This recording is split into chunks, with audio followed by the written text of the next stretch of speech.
Hi, so I believe today is Suicide Awareness Day, and I've been feeling a push to share something that I haven't really shared publicly before. But the truth is that I think a lot of people know I'm writing a book, and the start of the book, Raro, sort of revolves around incidents where I did have suicidal thoughts. Um, one, and I've held back from talking about this kind of topic because it seems so mild in comparison to a lot of people, but it's kind of like, oh, other people have it worse, which is probably part of what contributes to the poor mental health going on behind it anyway. Basically, I kind of did have one thought that I needed to end my life, and then the rest of my mind, another part of my mind kind of jumped in horrified, saying kind of like, that's not me. I don't have those kinds of thoughts. And I realised through kind of doing some work on visibility, one of the reasons I've held back from sharing a lot is this fear of, well, what if I share stuff that makes people worse? And it does, obviously the intention is always to kind of build connection or share something helpful. And yeah, it's maybe an irrational fear of sharing something that might hurt somebody. So yeah, that really is the start of the book, and probably the main thing about it is that for a long time I had the question, why did I have that thought? Because we are talking like, well, it was one at the time, and then it was more of a kind of meaninglessness that came shortly after that. The so the straight afterwards it was kind of, why did I have that thought? And the implication behind asking why did I have that thought is, what's wrong with me?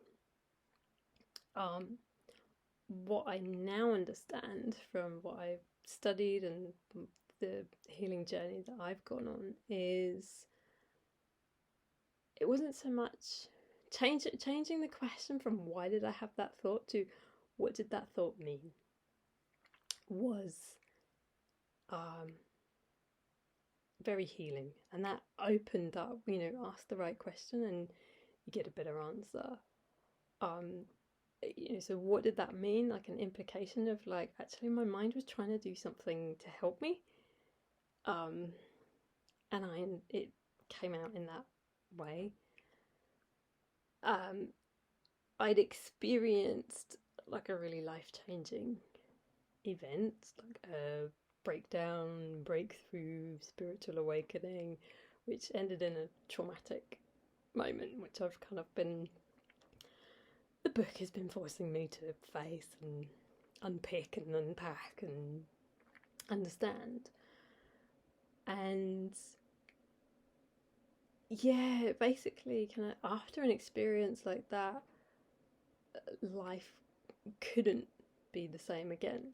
I had to find ways to integrate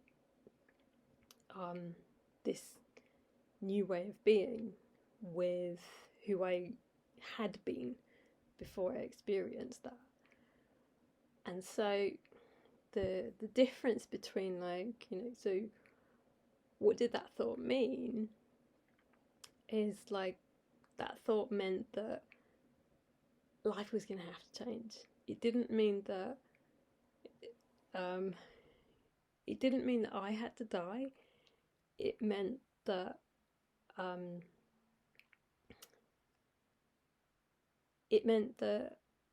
a part of how I was being, a part of my identity, had to die so that I could adjust to being a person who'd had that experience, and become whole. And, you know, it wasn't that I was kind of like a massively mentally healthy person, like I thought I was. I was actually, you know, chronic people pleaser, had anxiety, didn't even know about it. And it was an opportunity for change. Last year, so 2019, I did have an experience of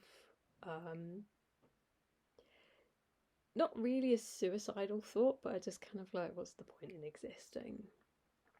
And again, but this time I recognised it for what it was, that it was like, something's gonna have to shift. And it was like the opening to really going deep into the trauma of what happened. So yeah, there's all a lot of moving and processing that's happening at the moment, but I think it is something that, however mildly I experienced it, it's still with me. It still kind of hangs around, and haunts is probably not the right word, but you know, it's still there. It's not, I haven't fully integrated that part of it yet. So I guess my message would be kind of like, you know, being there, you know, recognizing it's your mind trying its best to cope with extreme stress. And so,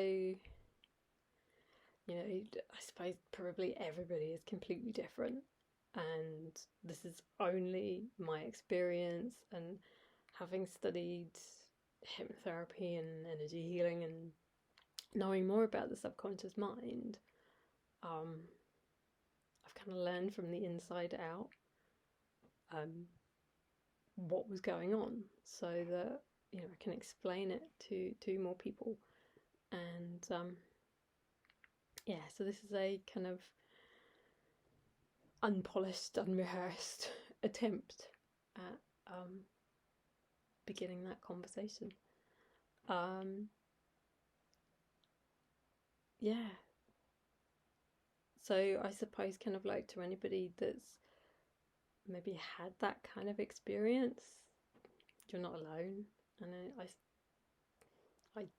don't really know, but you know, probably more common than most of us admit. And if you're someone who's there, who hasn't experienced it, just be there. Don't make someone wrong for their mind trying to cope with extreme stress. So thank you for watching.